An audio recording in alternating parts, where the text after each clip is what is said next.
which is really good. So, hello everybody. Look, there's a million of you. Richard, we'll wait 1 or 2 minutes more so that others also join us. Sure. Yeah. I have nothing interesting to say till then. Okay. We are all excited to see you. Listen to No, this is lovely seeing some faces. That's nice. I know that there's always a hesitation to put your face on screen just in case yeah. something happens. I don't know what happens if you do, but oh Lord, I'm just going. There's pages of people. Okay, but I think all our students will switch on their cameras very soon. That's okay. But of they will course, appear. we've got to watch out for all the other things that are going on. Yeah. I don't know, Rajiv. You're sort of in the middle of the age groups here. Yeah. But I'm just looking at going, oh my God, they're all so young. Richard, we are all young, and you are too young. Yes, I'm sorry for my age. Oh well.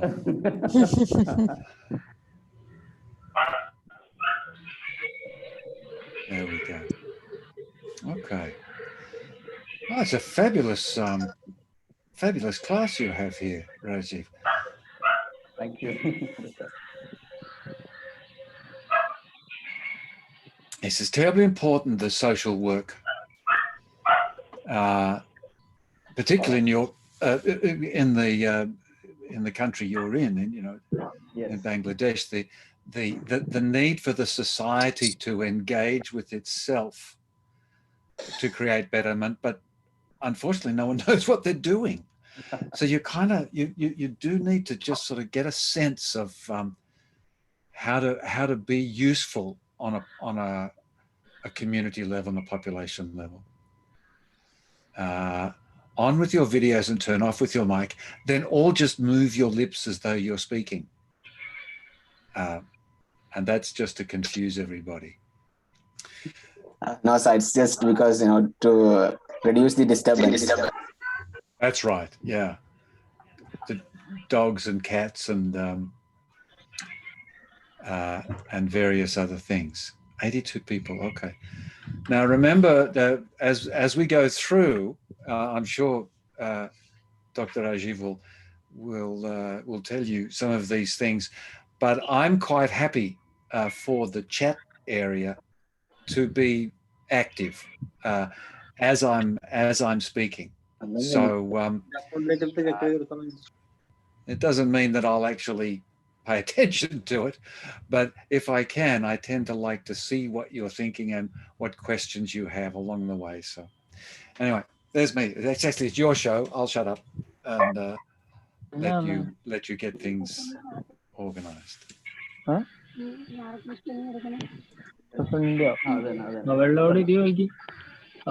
Richard, we have Sajin. Oh, we have our head of the department with us, Dr. M.K. Joseph. He's heading the Department of Social Work at Rajagiri College of Social Sciences. So he is with us Dr. now. Joseph. Yeah. Yes. How do you do? Fine. Good afternoon, Dr. Richard.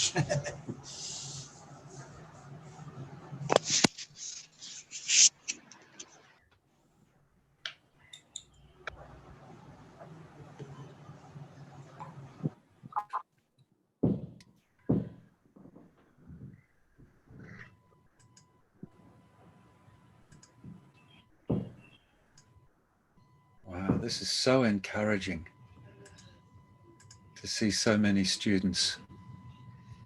Wonderful.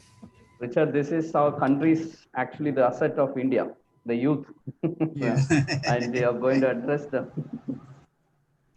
Yes, youth in India. This wonderful group, both resilient and fragile at the same time. Yeah.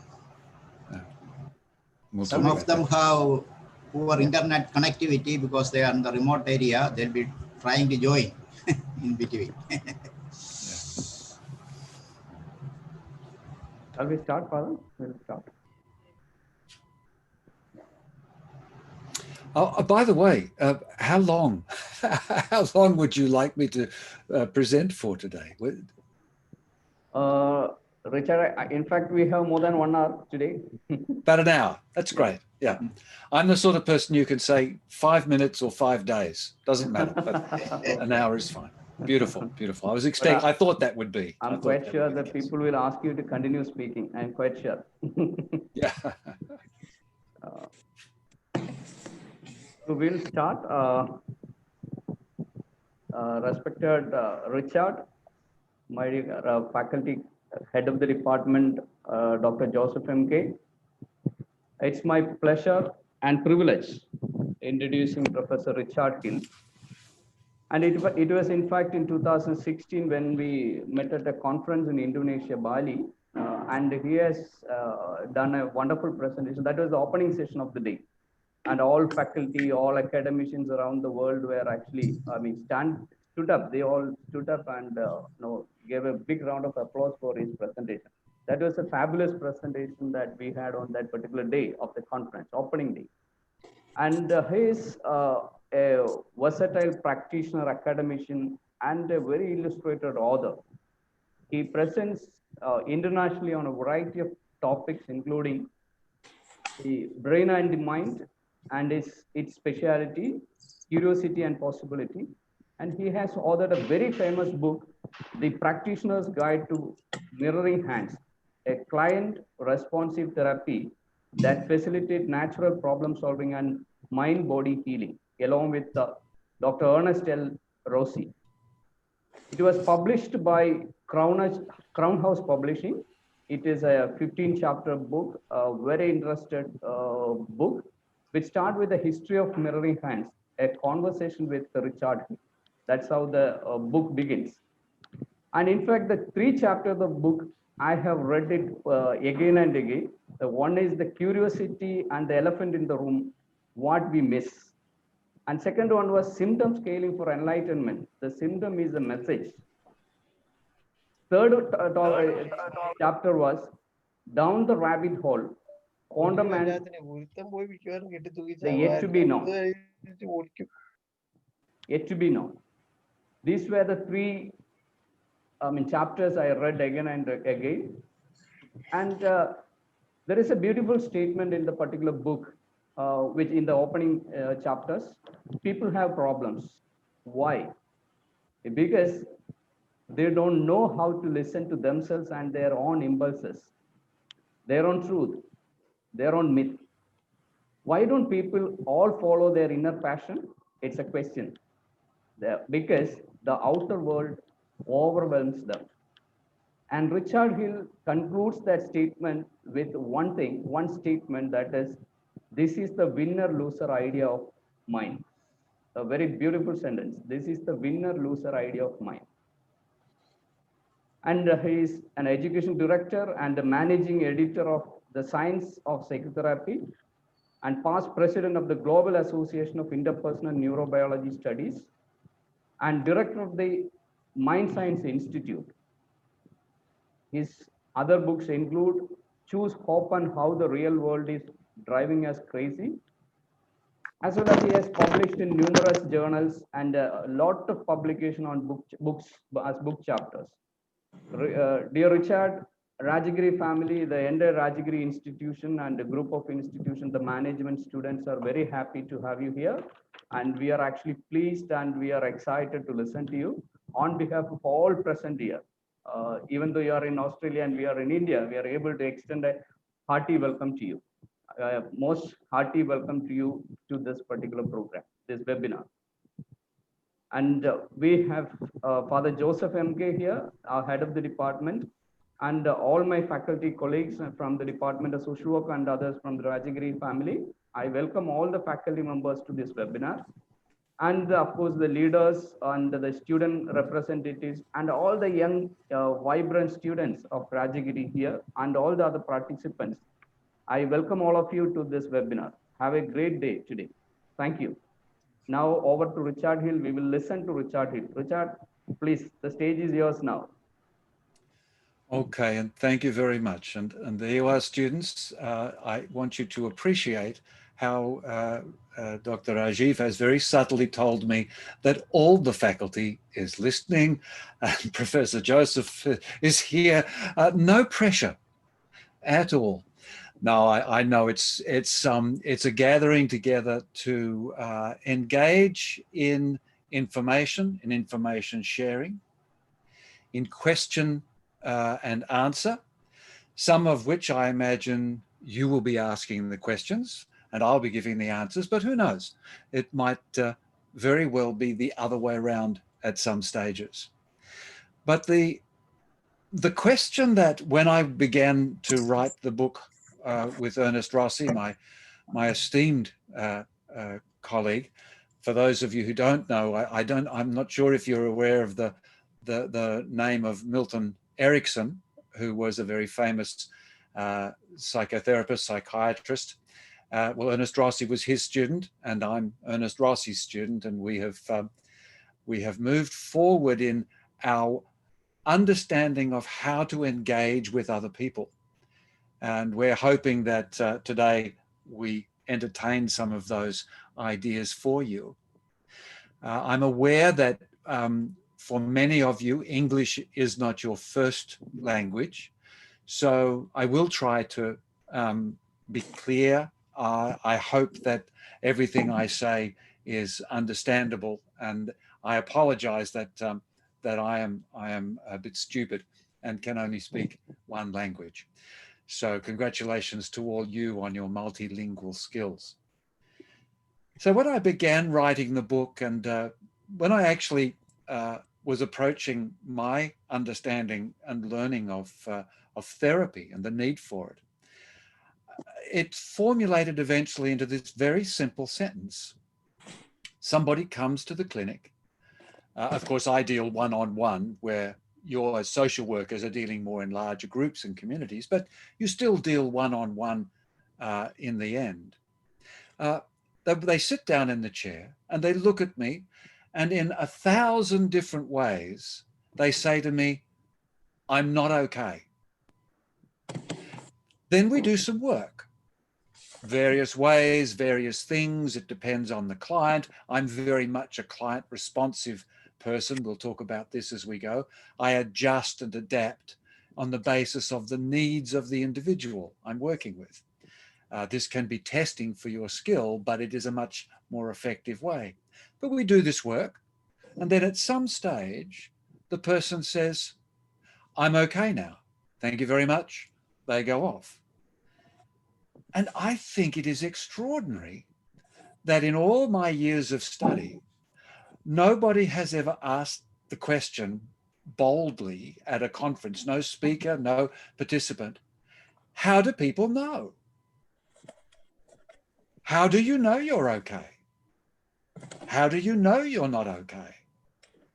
But I think everybody, and I've just got the first screen here and I've got a few people, but do you know, just by a nodding of the head, do you know when you're feeling unwell?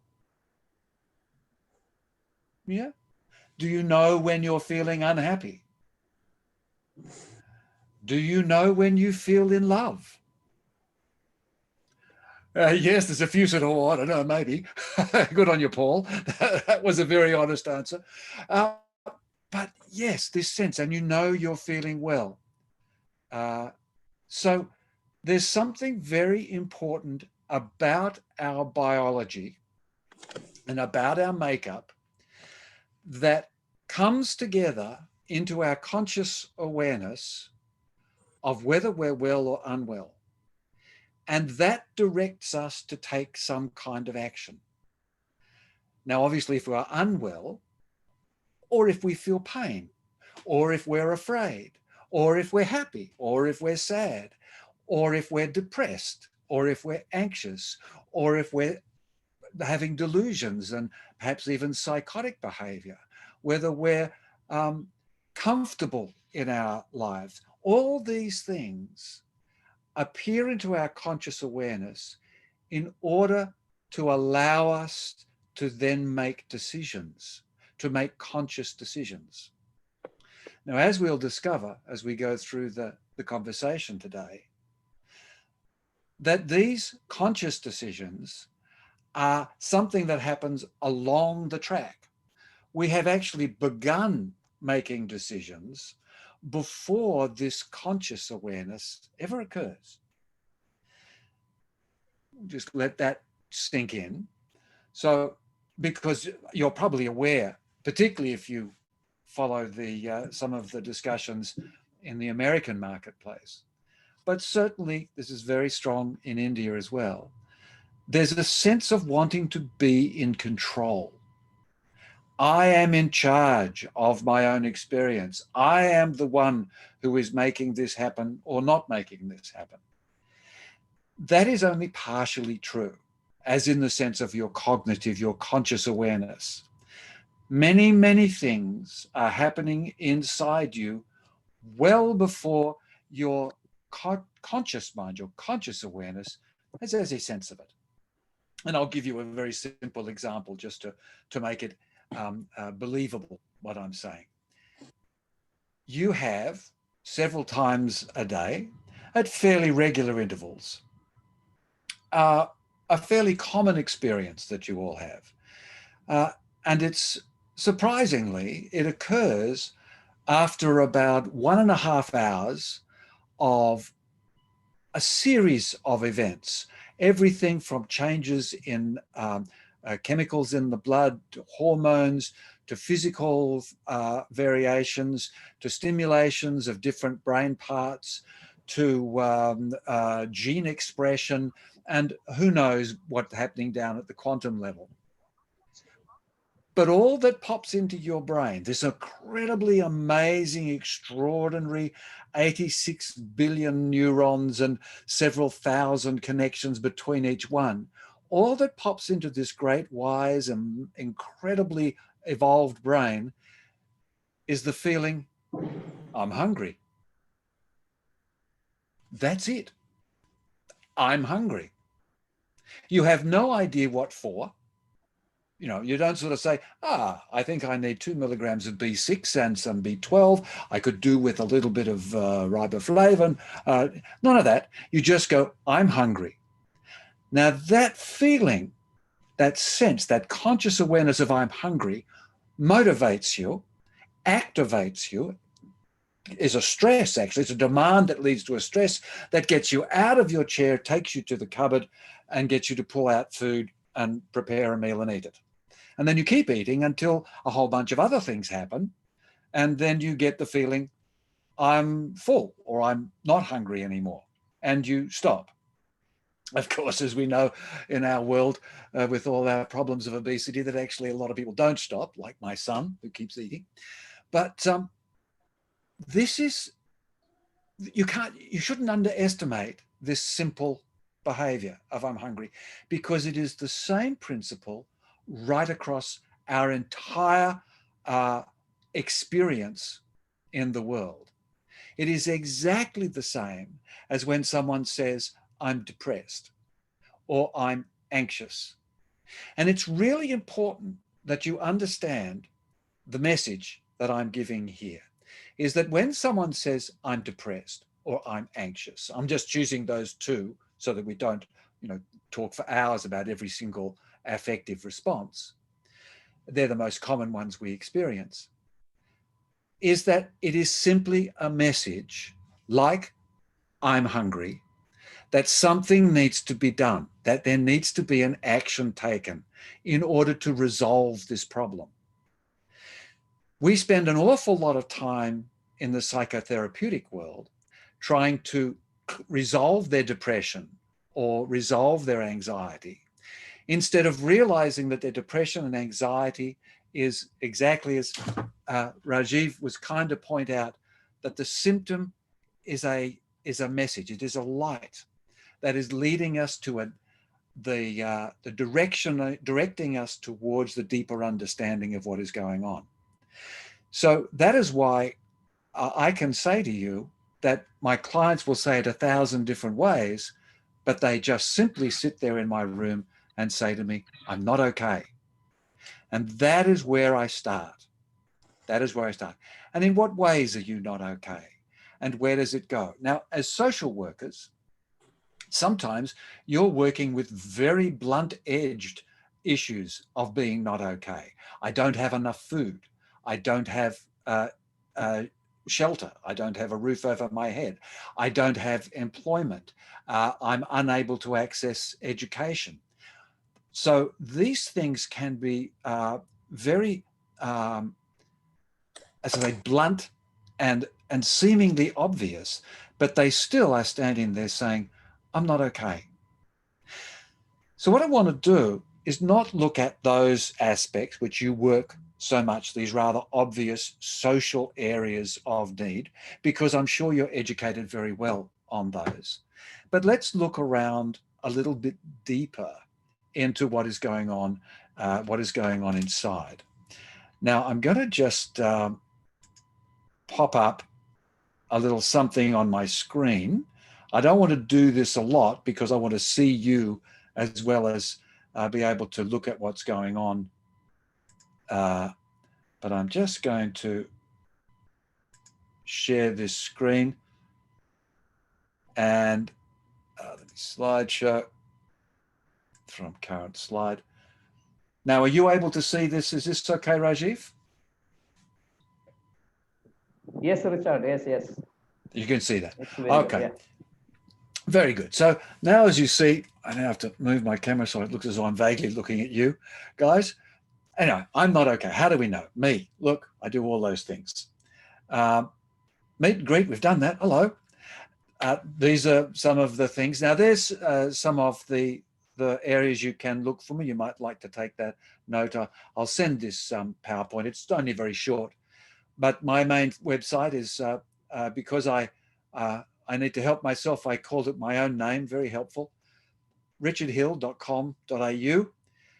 Now, I wasn't able to get the .com site because an American real estate agent owns that. So if you forget to put the AU on the end, you'll be buying American real estate. So don't do that. Also, the other area, the scienceofpsychotherapy.com.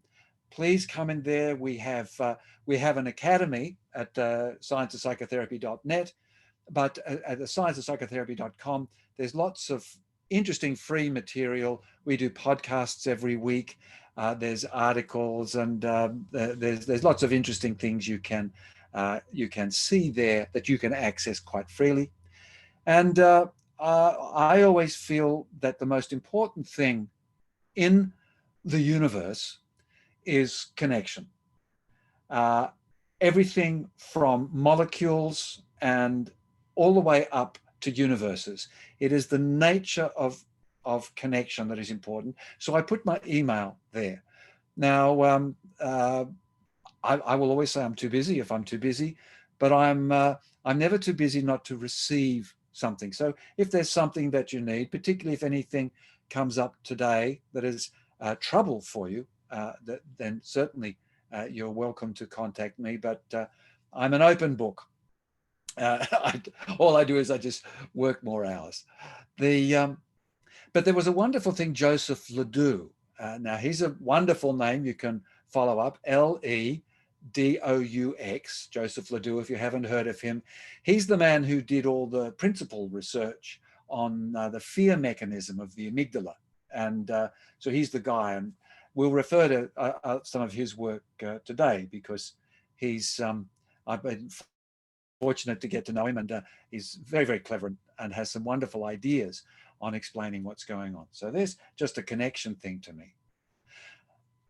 Now, what we may not understand when we're talking about these mental and physical states, these mental states, I'm okay. So what is I'm okay talking about? Well, most of the states we have, and this particularly relates to something like emotion, our sense of our feeling, what we're feeling, how we feel, is there's actually 4 almost isolatable ways in which these things can be expressed, and which they are expressed in our system. We have a physiology. So I have a physiological response to my environment. Now, let's just use, as we're talking about Joseph Ledoux, let's just use the fear mechanism, you know, the feeling frightened. So the big woolly bear jumps out from behind a rock.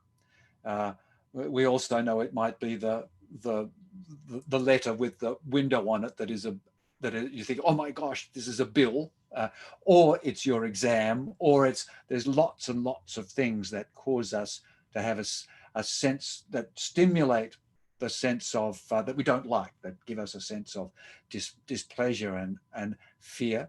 There's a physiological response, and this operates within the body and comes up and operates in the lower areas of the brain, or what we call up to the subcortical. So you've got this cortical area up here that picks up I'm hungry, but there's below that, which is below your consciousness, that takes in areas like places like the amygdala and the basal ganglia, what we call the limbic area, that looks, and we talk about them as being the emotional place, but maybe not. So we have this physiological experience, and that will begin to trigger feelings, sort of implicit feelings, so feelings that we haven't thought about that just come out, and also behaviors. So when I was saying that thing about being hungry, sometimes you might find yourself in the kitchen with your hand reaching out towards the refrigerator door going, oh, how did I, oh, and you actually hadn't thought about it at all. And what it is it's what we call an ideomotor response, where you have non-consciously or implicitly responded to the demand that came from the messages inside that drove you, lifted you up without even knowing it, to realize, and then you're sort of halfway to the door and you go, oh, I'm hungry, and you open it up and away you go. So sometimes conscious awareness is, you can see and feel and experience that it happens after some of these physiological responses. So first of all, you have a physiological response, and it's non-conscious. Then we have an experience of the non-conscious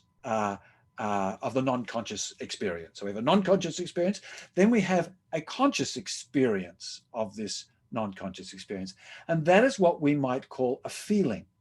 So we all these semantics do vary with different practitioners, but there are a number who've, Antonio Damasio talked about this in his book in the 90s, the feeling of what happens. So people like Adolphs and to some extent Ledoux talk about an emotion as a physiological non-conscious event, and that a conscious awareness of that event is a feeling. So being hungry is a feeling, and the rise towards that sense of hunger is the physiological non-aware state. Thirdly, we have our memory systems and our experience, a collection, which is what memory is. Memory is just a collection of past experiences that leads to a conceptual framework and understanding and attribution. So we attribute internally from our memories. So if all you've ever known is big woolly bears that are terribly friendly, that you have cuddles with and play chess with you, then when the big woolly bear jumps out from behind a rock, you're most likely to have go, oh, this is fun, this is pleasurable.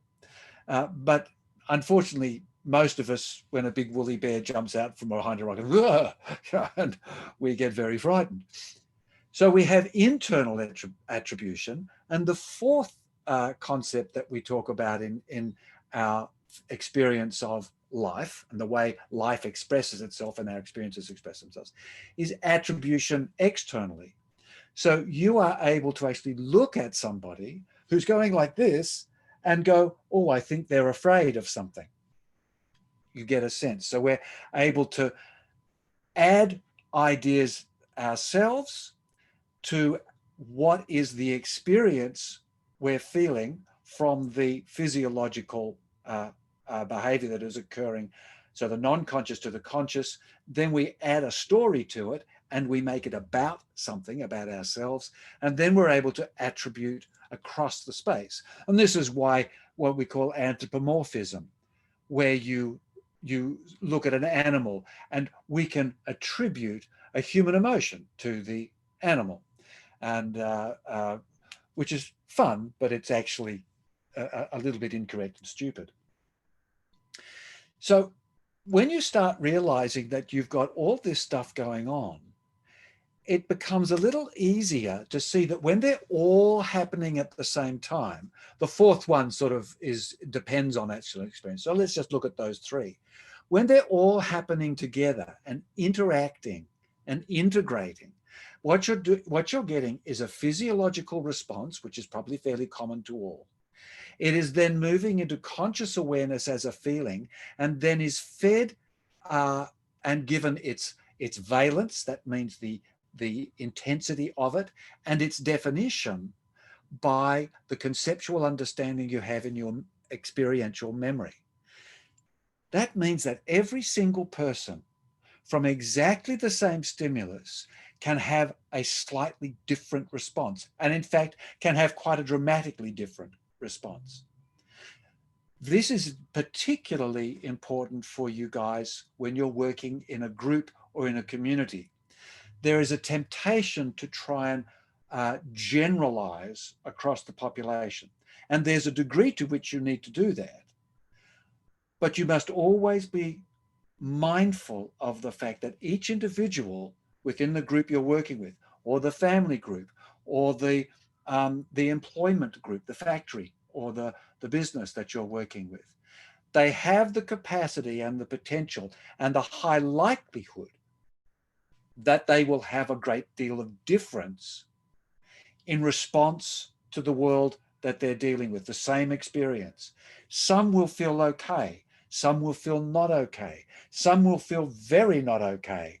Some will have absolutely no care about it at all. Some will be hiding it. Some will be fighting it. Some will be, etc., etc., etc. So that's a really important aspect. I'll just see what and let's just, I'll do a little bit, and then please feel free to add some comments into the comment box. I'll come out of the slides and we'll continue to talk a bit, but I just want to show something, and this is a lovely slide I show therapists all the time, just to highlight the nature of difference and the nature of this emergent, what we call an emergent property. And if you read chapter 2 in my book, you'll learn all about thinking in systems. There's a lot to learn, but let's just slowly work through the process. So when someone comes, or when you're working with a group, or when you're working with a community, there's, it's sort of an olive green, isn't it? But let's just call it green. There's a green problem. And that's what we see. We see the green problem. So we try and fix the green problem. Now, I expect that by now, through your studies, you've learned that actually a green problem, there's always something more to it. And so if you actually look in a little bit, you can tease out the different issues. Here, I've just teased out 2 issues. So there's kind of a blue issue and there's a yellow issue. Now, it's when these 2 come together that it becomes a green problem. And it's really interesting that everybody's running around trying to fix the green problem, but you and your wisdom, because you've done this excellent study, have gone, oh, no, it's not the green problem. The green isn't the problem. What it is you have the blue problem and the yellow problem, and they're interacting, and out of those 2 comes this other problem. Now, in therapy, what we really is the ideal therapeutic experience is when we do this, is when we get the blue problem differentiated, isolated, separated from the yellow problem, so much so that they're able to be divided. And this mirroring hands process I work with is, you can see it, it's actually, I'm metaphoring it now. And here's the question. Where's the green problem? magic. Poof, it's gone. My goodness. And when you're in a therapeutic experience or in a social work experience, you resolve these, you get them pulled apart, and everybody goes, oh, how magnificent, you've cured me. Everything is wonderful. Unfortunately, it comes back again, because what we need to do is we then need to change the blue problem, change the yellow element of the problem. And if you can just, maybe you could get rid of them completely, which is fantastic. But maybe all you do is change the color of them. And I'll give you a little example, and it's slightly silly, but it's realistic. I had someone come to me, and this woman has been in business for 40 years and needs to retire. It's a physical sort of activity. She's a hairdresser. She needs to retire. And so she's I'll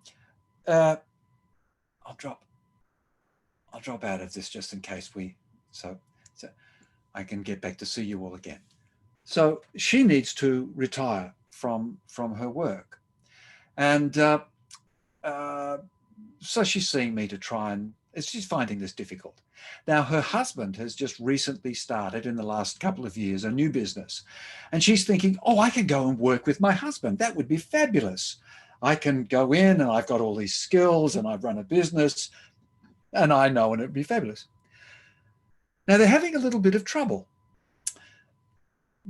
She finds that they've got a young employee who's come in, who's very bright, and her husband will instruct and teach this young employee at a moment's notice. The employee says, oh, I don't know how to do this. Just, oh, let me help you with that. And off he goes. She says, oh, I need some help with this. And he goes, oh, yeah, I'm a bit busy, terribly avoiding. So the other day, she went and he was doing something with the employee with the business, and she was a bit at a loose end. So she went and she made a cake. Anyway, made the cake, came back. And later on that day, they were talking, and he just turned to her and he said, look, it's all right. You can just cook the cakes. And he said it in this sort of bright, jolly way, but, ooh, you can just cook the cakes. Here's this woman who's been a businessman all her life, yada, yada. I'm not the person that cooks his cake. I feel terrible. This is awful. He doesn't love me. He treats me. Everything's bad. I think, Or, putting it more simply, I'm not okay. So the client responsive type of work I do is I try and listen to what they're saying and realize that we often say ourselves exactly what we need to hear. It's just that we don't listen. So she said, oh, he doesn't want me to be in the business. I'm going, well, yeah, there you go. He's not actually saying you're terrible and you're the cook and so on. He just used that as an example, but obviously he's finding that uncomfortable. And she said, oh, well, what do I do? And here's where I just introduced the idea of curiosity. And I'll talk a little bit more about it. But in curiosity, I'm amazed. I wish it were more complex or more difficult, but it is simple to shift the brain and move into a more productive, effective way. It's 3 simple steps. And the first one is to turn on the curious mind. So the first thing is you just got to go, that's interesting. Not rather, that's terrible, that's awful. No, that's interesting that he said, you could just go cook cakes. No, that's interesting. Now, why did you, what? Then the second part is, so what's that all about? That's the green square. What's the blue and the yellow or the many squares underneath it? It's interesting. What's that really all about? And as we're sitting talking, she goes, well, I guess he doesn't really want to doesn't want to work with me. And I'm saying, yeah. And I said, why would he not want to work with you, but he's happy to work with the employee? He said, well, I guess I'm kind of pretty experienced. And I said, yeah.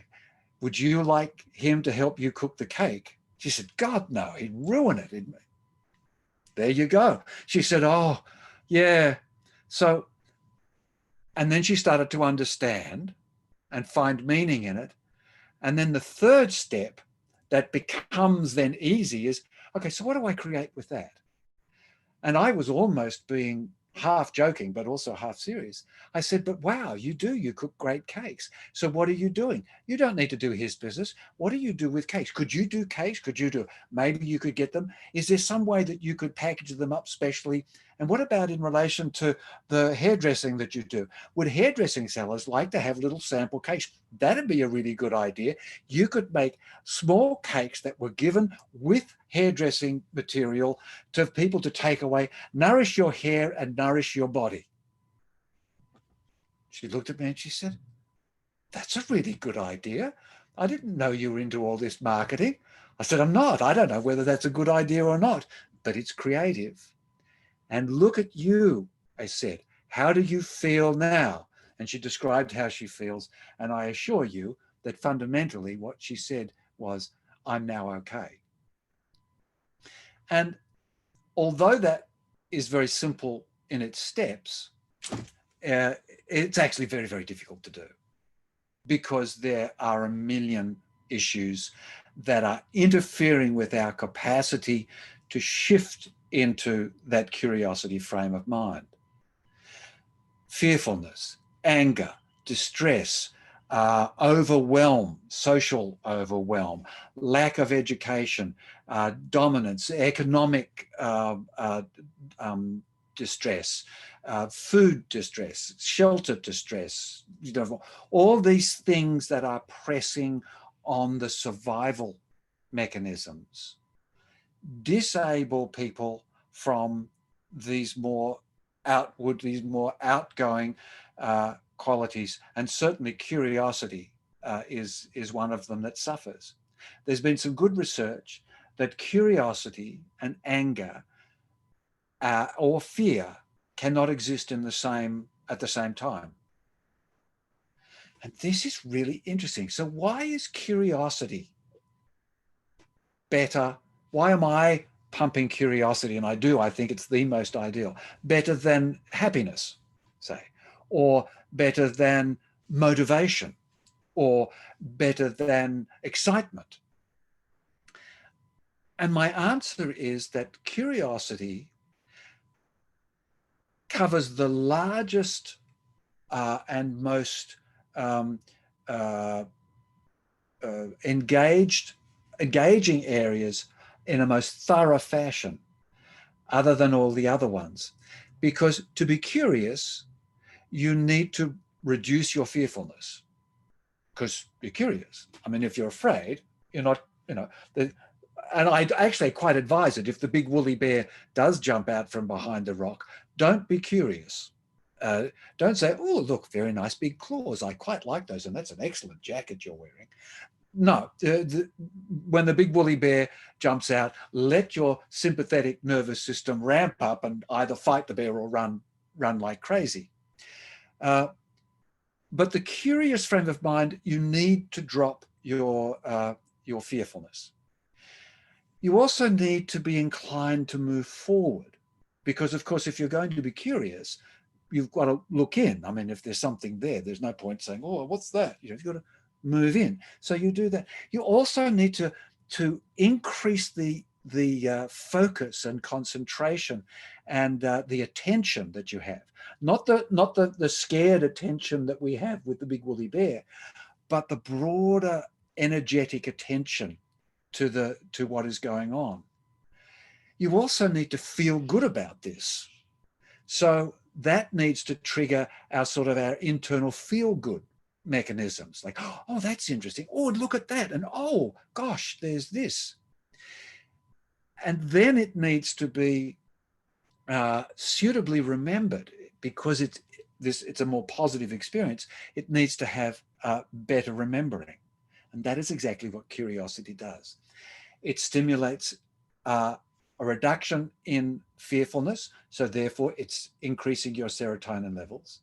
It increases your desire to move forwards, to move toward, and have positive expectations. So it's increasing or regulating It's not so much necessarily increasing, depends. Whether it's too much or too low, it's regulating your dopamine levels. You also get a greater degree of clarity and focus focus and attentiveness. So a brightness of thinking. That's acetylcholine and norepinephrine or noradrenaline, depending on which school you come from. You also need to get a sense of satisfaction as you're going, little pleasure pops as you go along, and you get that from your endomorphins and your endokephalins that come. Then you need to be in a heightened state for remembering, and that's exactly what all these things in the appropriate circumstances do, of which curiosity creates, is the greater capacity to learn and remember. And what they found in some recent research a couple of years ago was that when they did some curiosity research, that not only did people remember the element, the thing that they were learning at the time, they had a greater remembrance of peripheral, not necessarily connected issues, but they had a broader, so their attention and their awareness was broadened, and it was remembered.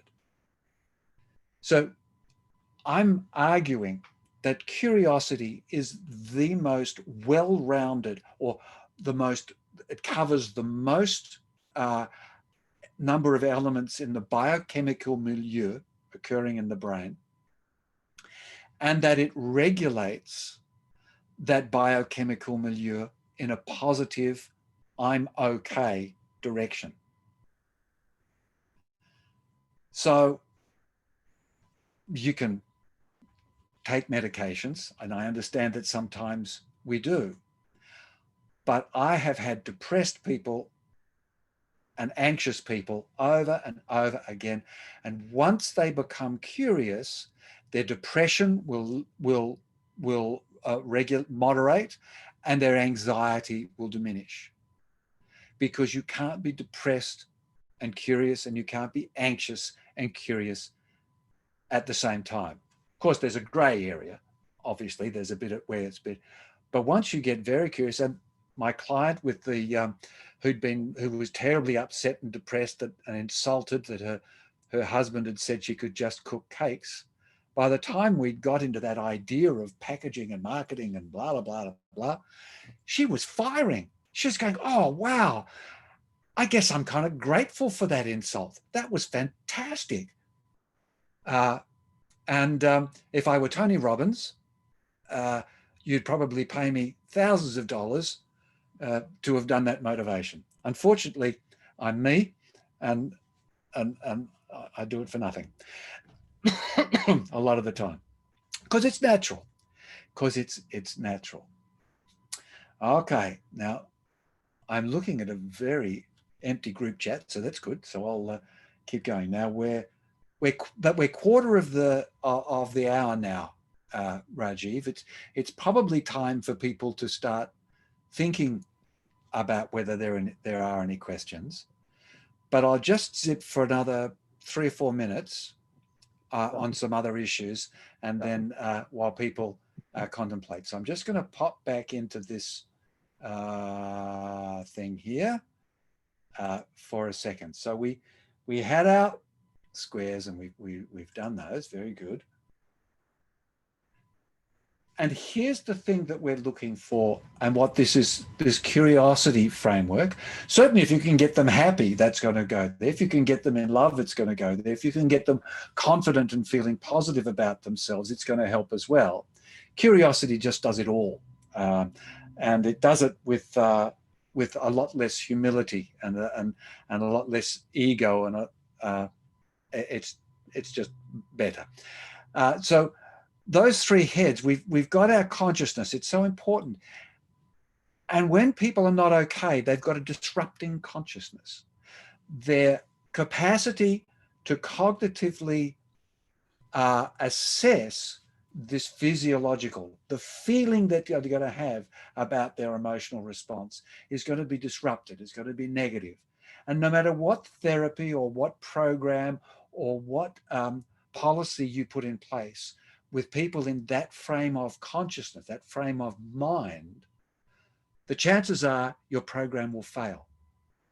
and Jean Houston, who's does a lot of work with population-wide work. She does a lot of work in America with the American Native Indian population. And she said it is distressing. And we have similar in Australia with the Aboriginals. And you'll see this all around the world. You'll recognize this story, that I can go up to somebody who's clearly in a lot of trouble, economically, socially, they've got alcohol problems, blah, blah, blah, blah, blah, all these things. And I can offer them help and they will spit in my eye. And people go, ungrateful, unkind, they don't. She said, but they're in a disrupting consciousness. They need to be brought out of that state of mismanagement and dysfunction and moved into what I call a therapeutic consciousness, a place where, and I didn't even do these drawings, I've just found them on the web, but it was great. You see how the thoughts have been differentiated. See, you've sort of got the blue thoughts together and the orange thoughts together and the yellow thoughts together. You've allowed them to take away the pressure of the dysfunction which occurs in the disrupting. Of course, ideally, what we want to do is get them into this integrating, where all the ideas, where things come in and we go, oh yeah, that's interesting, blah, blah, blah. And that is the ideal consciousness. And curiosity is the one that will always shift me there. And with my friend, with the husband and the cake, she's going, well, what do you think of that? Now, I could have, as a therapist, quite reasonably gone on terribly. Oh, you there? Yep. I could have gone to a. So much. Now, that was in Hindi or something, and it was asking for some cake, I'm sure. Just turn that microphone off for a sec. So the essence is that moving into this integrating consciousness is that ability to then see how to take the input and utilize it functionally and successfully. And so your first task is to move them out of the disrupting state into the therapeutic state so that you can then activate the program, and then they will be able to take over the program when they move into that integrating consciousness, when their confidence is returned, when their stability has returned, when their sense of belief in themselves has returned, when the sense of integration with their fellow people has returned, and then they are able to be curious enough to move forward and build, as Barbara Fredrickson says, is to broaden and build. So this idea of letting your focus attention be oriented, and that orientation determines your perception of reality. So obviously with a curious orientation, I suggest that we move into this area of nascent possibility, of the growing edge that there's always some to go. But if your orientation is fear, then what's your perception of reality going to be? Well, it's going to be cautious, resistant, anxious, or depressed. There's all going to be this perception of reality. If your orientation is to be in love, then your perception of reality is that everything's beautiful and everyone's lovely, and I don't know, various things that happen when you're in love. So when you look at someone's perception of reality, I'm angry about this, I'm afraid of this, I'm disturbed about this, I'm anxious about this. That perception of reality is their orientation. And that's where you need to look. And if you can shift their orientation into a curiosity-based orientation, then you might even be able to get them to look back on themselves and see where they're going wrong, as my friend did with, it wasn't that her husband was mean and unkind, he just had his own problems, and she needed to back off. And that was much more comfortable for her. Okay, how are we going? Now I think we might be at a reasonable point where we can have some kind of questions or some kinds of things. Oh, good. Tibin, you've jumped in. I'm not sure. Tibin Thomas. Now you can't have names that both sound like their first names. Anyway, some people have sudden mood changes. They like become sad, angry, happy, just in seconds. Can you please comment on that? Is that also because of sub-issues connected with it?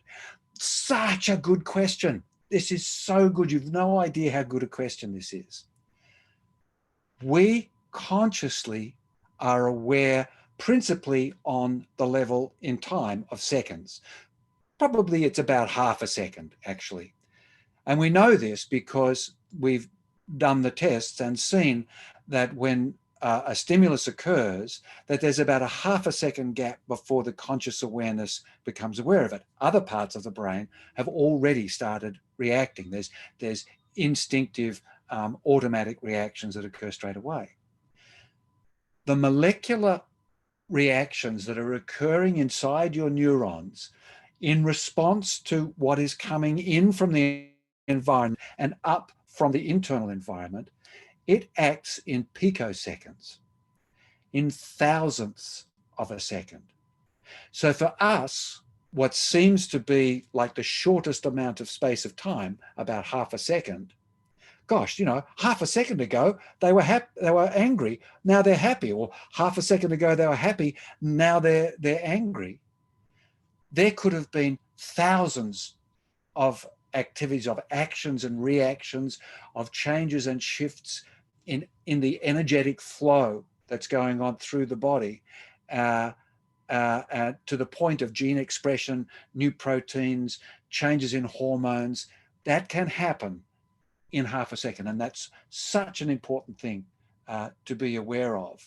So when someone, what we call spins on a dime, or we used to call it turns like an ebony python, suddenly they're on you. Actually, that's not abnormal. What it does mean is that they have a fragility. They're in a system that is not stable and calm. So therefore they have to, they're able to, or they're in a state where they are disrupted and able to move very, very quickly in order to try and balance whatever's going on. Now, Jason asked, does meditation help to reduce anxiety and increase curiosity?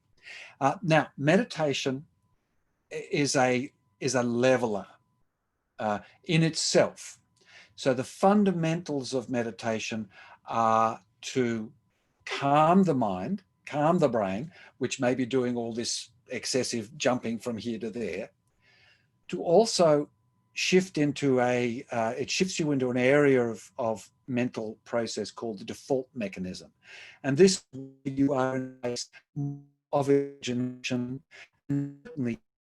where the capacity to daydream, it's sort of almost like a dream, but this capacity to be in that imaginative area is now, some meditations ask you to go into no thinking.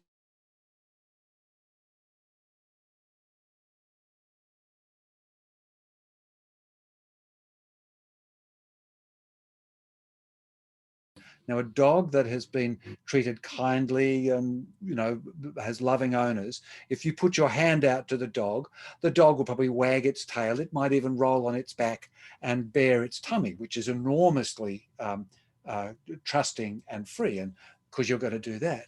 Now, a dog that unfortunately has been badly treated, you move your hands toward it. Now, there's a hand that is coming. Hands are dangerous. Hands slap you, hands hit you, and the dog may growl, snarl, pull back, and may even leap forward to bite you. So the way in which you respond to your environment it varies.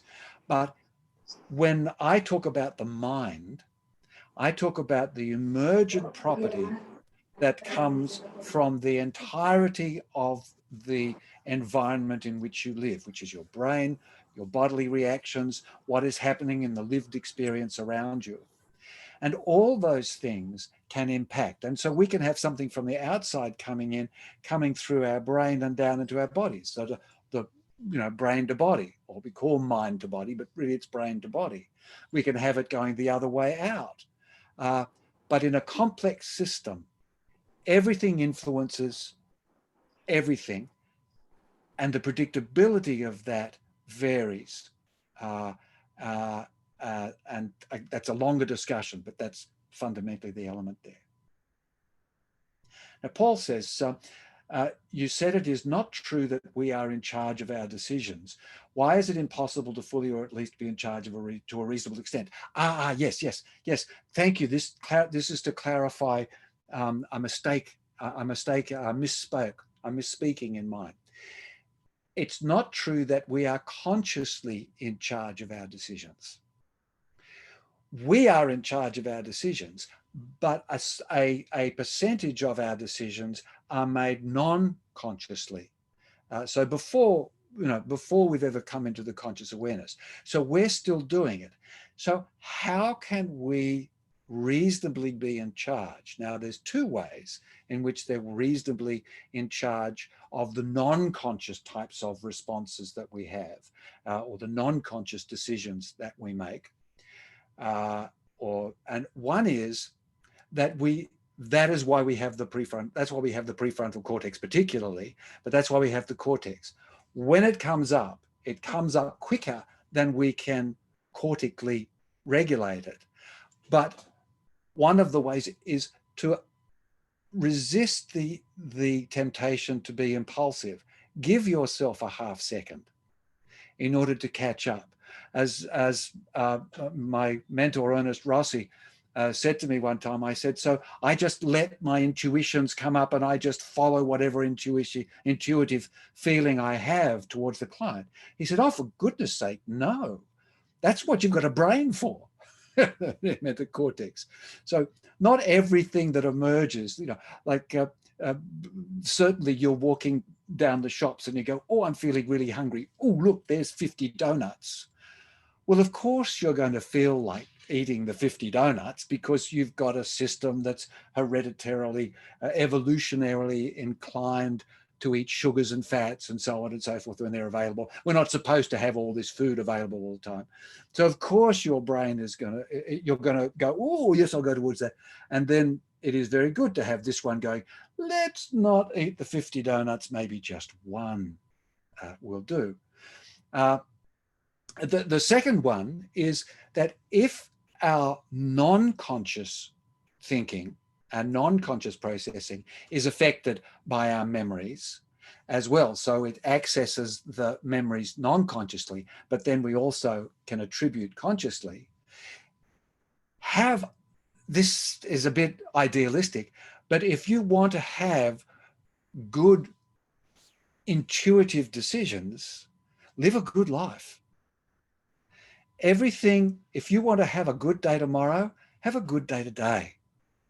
Because if you have a bad day today, your system will be wisely taking note of all those bad things, what you've decided as bad things, and paying attention to those to prepare you for those bad things to occur tomorrow, to protect you from them.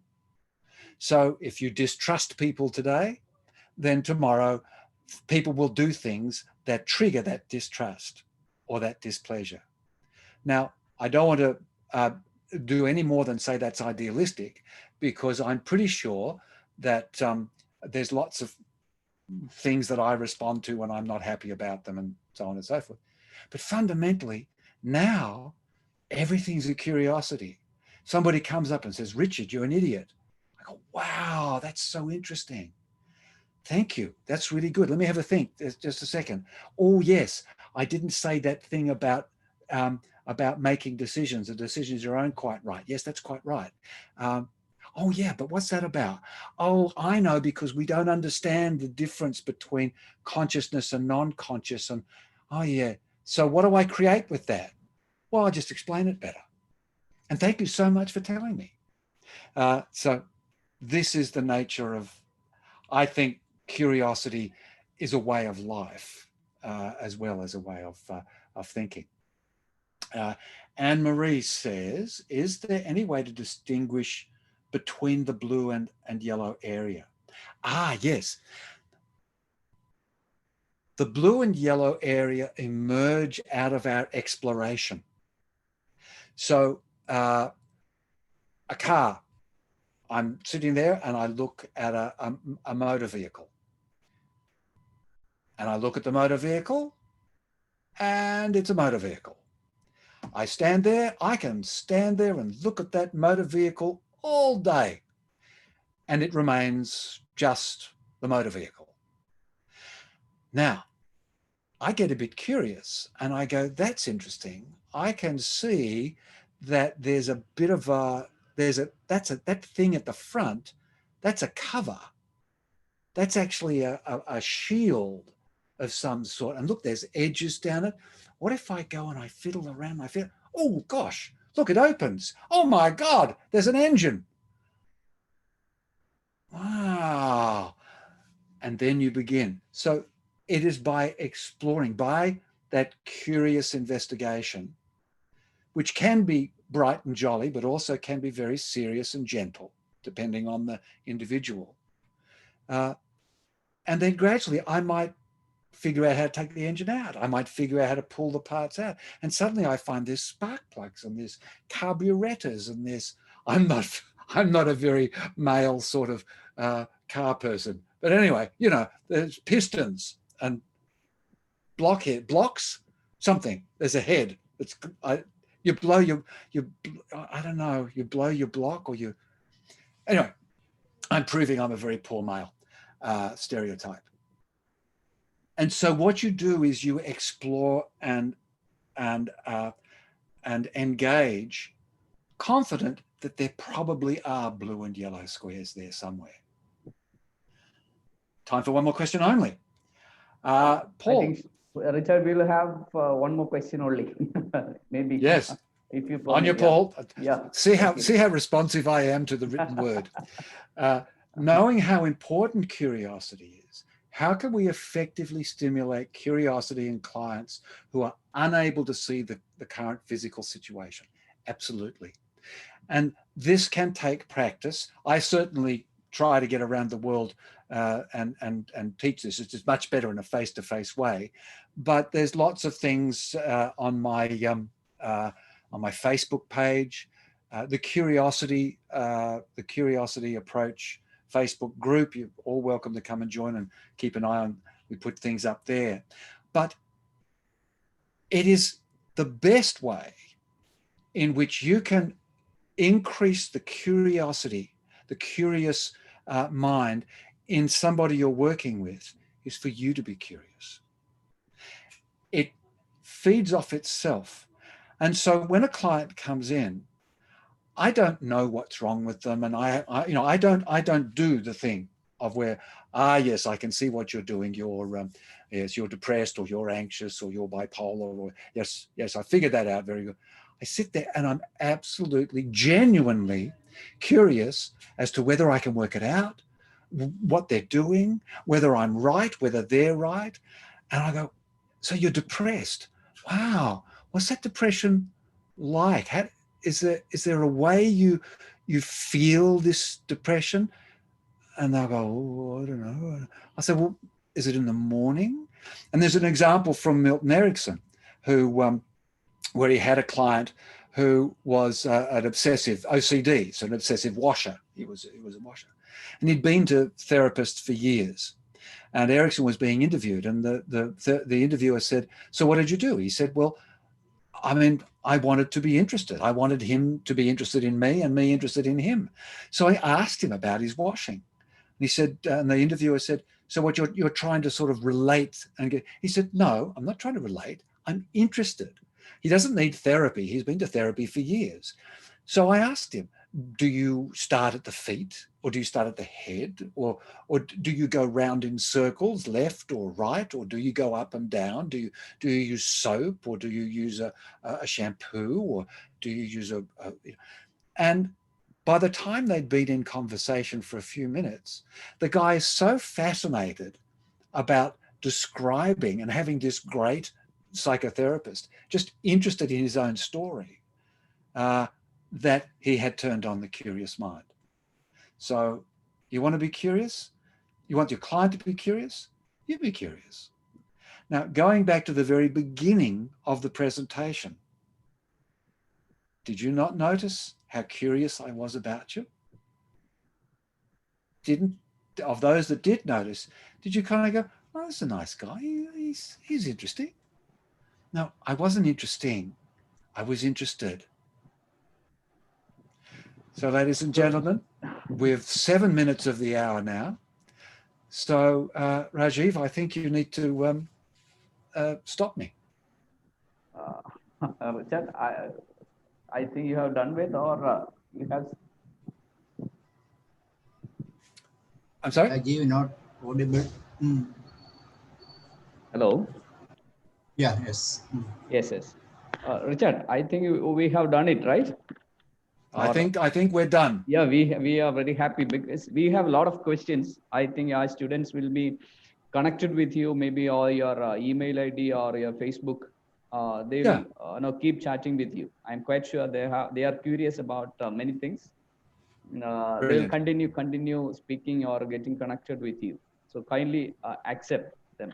And now I would request Father Joseph to speak something address the gathering now. Father Joseph, please.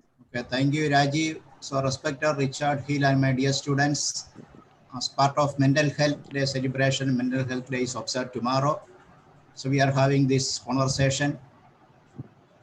So, the message is, I am okay, I am not okay. If I am not okay, the reason is I am not curious. I am not able to scale up my curiosity. So, Indira Nooyi, one of the famous Indian CEO of Pepsi once said, 3 things are essential for successful, happy life. One is faith in God and faith in yourself. Second is help others. And the third is continuously curious to know and curious to learn.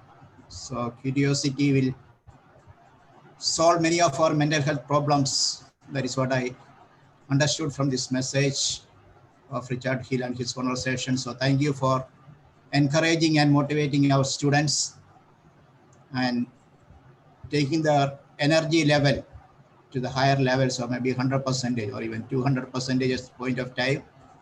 Hope that that energy level will maintain and they'll be more curious with more questions, more innovations. So there won't be any issue of mental health issues or mental health problem that is very vibrant, very coming up in many parts of the country, especially among youth, in spite of their connectivity. So how really motivated and guide us students. Hope this interaction will continue.